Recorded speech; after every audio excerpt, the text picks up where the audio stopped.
요즘요, 이런 말 자주 하시죠. 사람이 제일 어렵다. 그런데 이상하지 않으세요? 우리는 평생 사람 속에서 살았는데, 나이 들수록 사람 때문에 더 마음이 아파요. 가족도, 친구도, 이웃도 예전 같지 않다는 생각이 들고요. 자, 여기서 질문 하나 드릴게요. 만약 공자가 지금 우리 집 거실에 앉아 있다면 자식과 말이 엇갈려 속상한 마음을 어떻게 풀라고 했을까요? 참아라라고만 했을까요? 내가 어른이니까 져줘라라고만 했을까요? 오늘은요, 공자가 남긴 수많은 말 중에서 지금 시대에 딱 맞는데도 의외로 잘 안 쓰는 한 글자를 들려드릴게요. 이걸 알면 관계가 갑자기 좋아진다, 이런 달콤한 약속은 못 드립니다. 하지만 확실한 건 하나예요. 상대가 변하지 않아도 내 마음이 먼저 가벼워집니다. 그게 진짜 큰 힘이거든요. 그 한 글자가 뭐냐면요. 조금만 뒤에 정말 생활 속 예시로 아, 이거구나 하고 느끼실 만큼 쉽게 풀어드릴게요. 끝까지 들으시면 오늘 밤 마음이 덜 뒤척일 겁니다. 진짜로요. 우리는 젊을 때 예의를 많이 배웠죠. 인사 잘해라, 말 조심해라, 남 앞에서 체면 지켜라. 그런데 60대가 되면 예의보다 더 필요한 게 있어요. 바로 마음의 예의입니다. 겉으로는 웃어도 속으로는 칼날이 남아있잖아요. 그 말이 왜 그렇게 아프지? 왜 나를 그렇게 가볍게 보지? 이런 마음의 상처요. 예를 하나 들어볼게요. 명절이 지나고 나면 이런 장면이 흔하죠. 자식이 왔다가 바쁘다고 후다닥 가요. 설거지거리는 남고 말 한마디 제대로 못하고요. 그때 입으로는 그래, 바쁘지 하면서도 속으로는 내가 뭘 그렇게 잘못했나 혹은 정이 없어졌다 이런 생각이 올라옵니다. 그런데 그 마음은요, 누구 탓만은 아니에요. 사실은 내 마음이 기대했던 온도가 있거든요. 예전의 온도, 내가 주던 온도, 내가 받고 싶던 온도요. 그 온도와 현실이 다르면 마음이 확 식어버립니다. 공자는 관계를 따뜻하게 만드는 기술을 이야기한 사람이기도 해요. 단, 그 따뜻함이 억지로 참는 뜨거움이 아니라 오래가는 온기입니다. 그 방법의 중심에 있는 글자가 바로 서예요. 용서할 서, 배려할 서. 한자로 보면 같을 여의 마음심이죠. 말 그대로 상대 마음을 내 마음처럼 헤아린다는 뜻입니다. 여기서 중요한 포인트가 있어요. 선은 상대를 무조건 이해해 주라는 말이 아닙니다. 나를 버리라는 말도 아니고요. 내 마음을 기준으로 칼을 쥐지 말고 마음으로 한번 재보라는 뜻에 더 가까워요. 칼로 재면 다 베이거든요. 첫 번째 이야기는 가족 사이에서 서가 어떻게 작동하는지입니다. 자식이 전화가 뜸해졌다고 해볼게요. 예전에는 하루에 한 번씩도 연락하던 애가 요즘은 카톡도 늦고요. 그러면 마음이 막 불안해져요. 그때 우리가 흔히 하는 생각이 있죠. 나를 잊었나? 내가 뭘 서운하게 했나? 이제 나는 뒷전인가? 이건 다 내 마음의 기준에서 나온 생각이에요. 공자는 이런 순간에 설을 딱 꺼내 들라고 합니다. 상대의 마음을 내 마음처럼 그러면 이렇게 질문이 바뀌어요. 혹시 요즘 그 아이는 숨 쉴 틈이 없나? 혹시 나한테는 괜찮아? 한마디가 위로였지만 그 아이에게는 연락해가 부담일 수도 있나? 이렇게요. 그러면 선은 나를 포기하는 걸까요? 아니요. 여기서 두 번째 단계가 있어요. 선은 상대를 헤아린 다음 내 마음도 같이 정리합니다. 예를 들면 이런 말이 가능해져요. 요즘 바쁜가 보다. 그래도 엄마는 내 목소리 들으면 마음이 놓여. 일주일에 한 번만 통화하자. 이건 매달림이 아니라 관계의 규칙을 따뜻하게 만드는 말이에요. 상대도 숨이 트이고 나도 덜 흔들립니다. 두 번째 이야기는요, 배우자나 가까운 사람과의 말다툼입니다. 같이 오래 살면요, 싸우는 이유는 큰 사건이 아니에요. 전기 끄는 습관, 문 닫는 소리, 말투 하나 그런 게 쌓여요. 그리고 결정타는 대개 이거죠. 당신은 원래 그래. 이 말 한마디가 나오면 상대는 사람이 아니라 낙인이 됩니다. 공자는 서로 이 낙인을 떼라고 해요. 낙인을 떼면 상대가 다시 사람으로 보입니다. 예를 들어 남편이 무뚝뚝하다고 해볼게요. 우리는 속으로 나를 사랑하지 않나? 라고 번역해버립니다. 그런데 설을 한번 적용해 보면요. 번역이 달라질 수 있어요. 표현이 서툰가? 자기 방식으로 책임을 지는 사람인가? 말 대신 행동으로 하는 사람인가? 이렇게요. 물론 그렇다고 해서 상처 준 말이 없어지는 건 아니죠.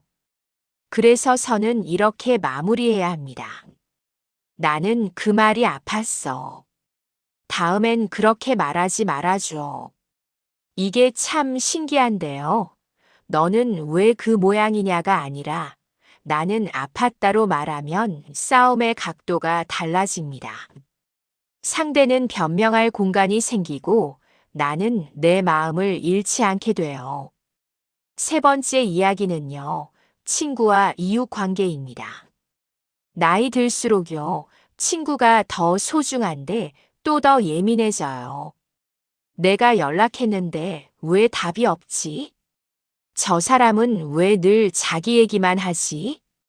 내가 도와줬는데 고맙단 말이 없네. 이런 게 서운함으로 남죠. 여기서 공자의 선은 아주 현실적인 처방을 줍니다. 상대 마음을 헤아리는 것과 동시에 내 마음의 경계를 세우는 거예요. 예를 들어 늘 부탁만 하는 지인이 있다면요. 선은 이렇게 속삭입니다. 그 사람도 급했겠지. 하지만 내 삶이 무너지면 안 된다. 그래서 말이 이렇게 바뀝니다.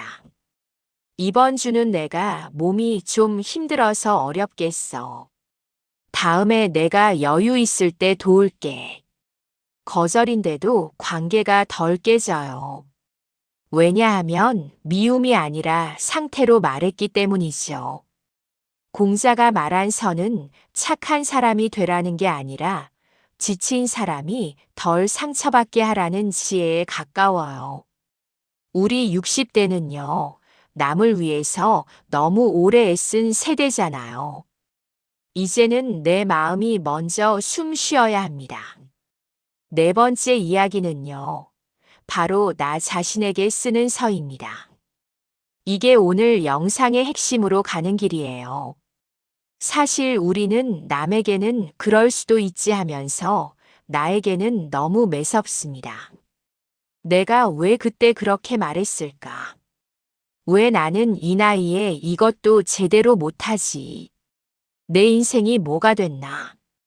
이런 생각이 밤에 올라오면 마음이 쪼그라들죠. 공자는 설을 남에게만 쓰라고 하지 않았어요. 논어를 보면요. 군자라는 사람은 남을 탓하기보다 자기를 돌아본다고 하죠. 그런데 그 돌아봄이 자책이 되면 독이 됩니다.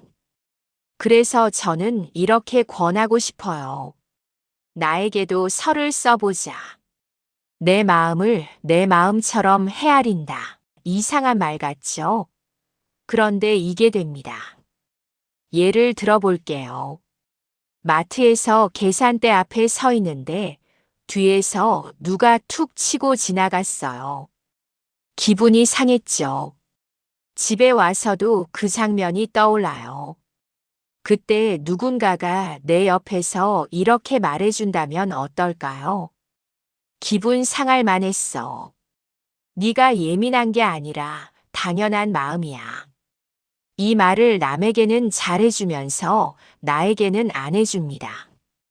오히려 별것도 아닌데 왜 이렇게 마음이 작아하고 나를 혼내죠? 선은요, 나에게 이 말을 하게 합니다. 그럴 수 있어. 오늘 내가 피곤했잖아. 오늘은 외로움이 좀 올라왔구나. 이렇게 내 마음의 이유를 인정하는 거예요.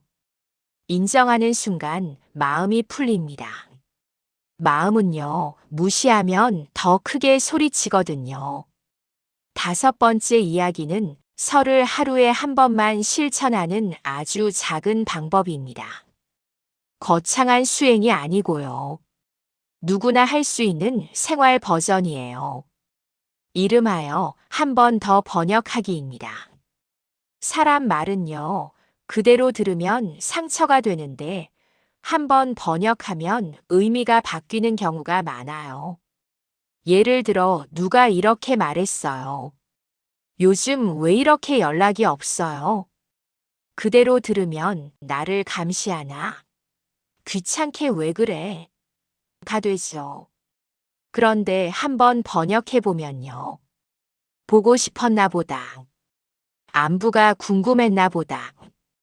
이렇게 바뀔 수 있어요. 반대로 내가 하는 말도 번역해볼 수 있어요. 내가 왜 또 늦어? 라고 말했을 때 내 마음의 원문은 걱정됐어일 수 있거든요. 그러면 말이 바뀝니다. 늦어서 걱정됐어. 어디야? 이 한 문장 차이가 싸움과 대화의 차이가 됩니다. 여기서 아주 중요한 결론이 하나 나옵니다. 공자가 말한 선은 결국 내 마음의 평화가 먼저라는 뜻이에요. 관계를 위해 참다가 내가 무너지는 건 공자식이 아닙니다. 상대 마음을 헤아리되 내 마음도 같이 품는 것. 그게 오래가는 온기입니다. 그러니 오늘부터는 이렇게 한번 해보시면 어떨까요? 서운한 일이 생기면 바로 결론 내리지 말고 딱 10초만 늦춰보는 겁니다. 그리고 속으로 한 문장을 말해보세요. 내가 지금 느끼는 이 마음도 이유가 있어. 그 다음에 상대를 한번 번역해보세요. 저 사람도 사정이 있겠지. 이게 공자가 말한 서의 시작입니다. 오늘 이야기 마무리할게요. 우리가 사람 때문에 아픈 이유는 우리가 정이 많아서 그래요. 무정한 사람은 아프지도 않습니다. 공자는 그 정 많은 마음이 상처로만 남지 않게 서라는 글자를 놓아줬어요. 상대를 내 마음처럼 헤아리고 동시에 나를 내 사람처럼 아껴주는 것, 그게 진짜 어른의 기술입니다. 오늘 밤 혹시 마음에 걸리는 사람이 떠오르시면요. 그 사람을 당장 용서하려 하지 마세요. 대신 내 마음을 먼저 한번 안아주세요. 그래, 내가 서운했구나. 그리고 아주 작게 번역해보세요. 그래도 저 사람도 살기 바빴겠지. 이 정도면 충분합니다. 관계는 천천히 풀려도 내 마음은 지금 풀릴 수 있어요. 그게 먼저니까요.